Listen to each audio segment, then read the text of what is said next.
So hello dear student, কেমন আছো? I hope প্রত্যেকে শুধু ভালো না ভীষণ ভালো আছো। স্ক্রিনের ওপর যে কোশ্চেনটা তোমরা দেখতে পাচ্ছ, এটা আমরা এসএসসি এমটিএস 2019 সালে আসছিল, সেখান থেকে নিয়েছি। ঠিক আছে, সো প্রশ্নটা কি বলেছে প্রথমে একটু পড়ে নিই। প্রশ্নটা বলেছে যে সম্রাট alone can complete A work in 10 days and Virat alone can complete the same work in 40 days if they are working on alternate days with Samrat the work, then in how many days will the total work be completed?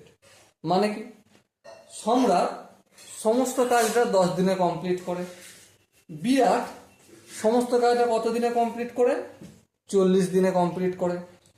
এরপর প্রশ্ন হচ্ছে যদি তারা alternate ভাবে কাজ শুরু করে, মানে একদিন, আর অল্টারনেটটা শুরু হবে কাকে দিয়ে? বিরাটকে দিয়ে, সম্রাটকে দিয়ে। সম্রাট প্রথম দিন করলো, দ্বিতীয় দিন কে করবে? বিরাট, তৃতীয় দিন কে করবে? সম্রাট, এইভাবে চলবে। তাহলে কত দিনে কাজটা কমপ্লিট হবে? ওকে, তো চলো শুরু করে দিই। তাহলে আমরা প্রথমেই লিখে নেব যে সম্রাট, SAMRAT, সম্রাট একদিনে কতটা কাজ করবে? একদিনে করবে কতটা? দেখো 10 দিনে যদি সমস্ত কাজটা করে, এক অংশ করে, তাহলে একদিনে করবে 1/10 অংশ। ওকে, এবার বিরাট, বিরাট একদিনে কতটা কাজ করবে? 40 দিনে যদি সমস্ত কাজ করে, তাহলে একদিনে করবে 1/40 অংশ। ওকে, এবারে প্রথম দিন কে কাজ করবে? সম্রাট করবে প্রথম দিন। দ্বিতীয় দিন কে কাজ করবে? বিরাট করবে। তৃতীয় দিন কে কাজ করবে? সম্রাট করবে। আচ্ছা, চতুর্থ দিনে কে কাজ করবে? বিরাট করবে। পঞ্চম দিনে কে কাজ করবে? সম্রাট করবে।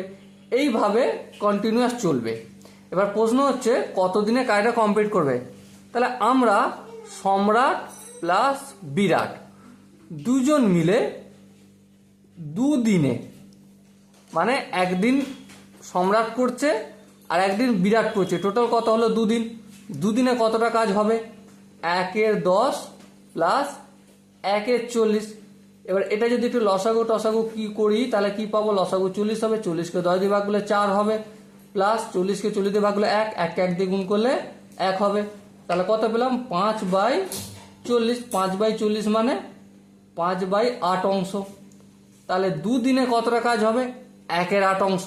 হ্যাঁ ঠিক, দুদিনে 1/8 অংশ কাজ হবে। বেশ, তাহলে এবার তোমরা নিজেরা একটু বিচার বুদ্ধি করে বলো, সম্রাট প্লাস বিরাট 1/8 অংশ কাজ করছে কত দিনে? দুদিনে। হ্যাঁ ঠিক, তাহলে 1 অংশ কাজ করবে কত দিনে? অবশ্যই 2 × 8/1, তার মানে 8 দুগুণে 16। 16 দিনে সমস্ত কাজটা কমপ্লিট করবে। ওকে, সো ডিয়ার স্টুডেন্ট, এখানে যে 4টে অপশন আছে তার মধ্যে 2 নম্বর অপশনটা সঠিক আনসার হবে। ওকে, সো আশা করি তোমরা প্রত্যেকে এই কোশ্চেনের প্রতিটা স্টেপ বুঝতে পেরেছো। যদি কোনো স্টেপ বুঝতে অসুবিধা থাকে, ডাউট থাকে বা কনফিউশন থাকে যে না দাদা আমি এই জায়গাটা বুঝতে একটু পারিনি, আর একটু ডিটেলসে বোঝানোর দরকার আছে, তো অবশ্যই তোমাকে কি করতে হবে? তাহলে কমেন্ট সেশন যে রয়েছে, কমেন্টে গিয়ে জানাতে হবে। ওকে, সো দেখা হচ্ছে পরবর্তী সেশনে। ততক্ষণ পর্যন্ত ভালো থেকো, সুস্থ থেকো এবং জয় হিন্দ।